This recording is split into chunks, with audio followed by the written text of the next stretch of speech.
Hey everyone, and welcome to Modikar channel. So glad you're here. You know, if you're learning Indonesian, you've probably had that moment, right? You hear a phrase and you're just like, wait, what? That can't possibly be right. Well, today we're going to crack the code on those confusing phrases, and it's going to totally change how you listen to the language. Okay, let's just jump right in with an example. Listen to this. Aku sudah menunggu 1 abad. Just let that sink in for a second. What on earth could that possibly mean? So if your brain immediately went to, I've been waiting for a century, and you're thinking, no way, that's impossible, then you are exactly on the right track. Congrats. You've just stumbled upon a super creative part of the language, something you're just not supposed to take literally. So what is this? Is it a mistake? Nope, not at all. It's actually a really cool feature of the language. And it has a name. We're about to dive into a super important concept in Indonesian called gaya bahasa.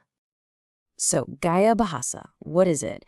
It's basically the Indonesian term for what we call a figure of speech in English. It's when you use words, not for their exact dictionary definition, but to create an effect, to add some punch, or just to make what you're saying sound way more colorful and interesting. Okay, now this is the most important part. Bukan dalam arti sebenarnya. It means not in the literal sense. If you take away just one thing today, let it be this phrase. It is the golden rule for understanding everything we're talking about. And gaya bahasa is kind of like a big umbrella term. Underneath it, you've got all these different types that you probably already recognized from English.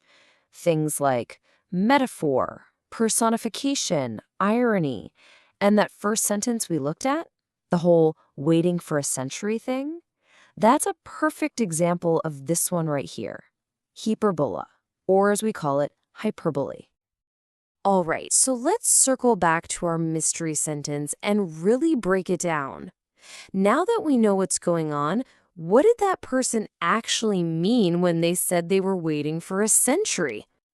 And here it is, side by side. The literal meaning, waiting for 100 years, is marked salah, which means wrong. The real figurative meaning, the benar, or right one, is just that they've been waiting for a really, really long time. See, it's pure exaggeration, and it's just a much more dramatic way to say you're frustrated or bored from waiting. Okay, I think you're getting the hang of this. Ready for another one? Let's try this phrase, lauden manusia. Using what we just learned, take a guess. What do you think this might really mean? Yep, it's the exact same idea.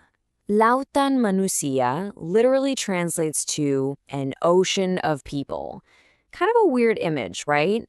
But the real meaning, of course, is just a massive crowd. This is a classic metaphora, or metaphor. It compares a huge crowd to the vastness of the sea, and it paints a much better picture than just saying a lot of people. So as you can see, being able to spot gaya bahasa is way more than just a neat trick. For a language learner, seriously, this is like unlocking a new superpower. I mean it. Understanding these figures of speech is a huge leap forward on your journey to fluency. It's the difference between just understanding the individual words and actually getting the meaning behind them, the way native speakers really communicate. And this really matters because gaya bahasa is everywhere. It's how people tell jokes, share stories, and just chat every single day. If you don't spot it, you're missing out on a huge piece of the cultural and linguistic puzzle. So from now on, when you hear a phrase that sounds strange or just impossible, don't get confused, get curious. You've probably just found a gaya bahasa, and recognizing them That is a true sign that you're advancing in your Indonesian journey. And honestly, this is just the beginning. The Indonesian language is full of these creative and beautiful expressions. So my question to you is, what gaya bahasa will you go out and discover next? All right, that's all for today's explainer. Thanks so much for joining me. Keep listening, keep learning, and keep discovering the magic of the Indonesian language. I'll see you next time. Thank you for watching this video. Hopefully useful. Don't forget to like and subscribe.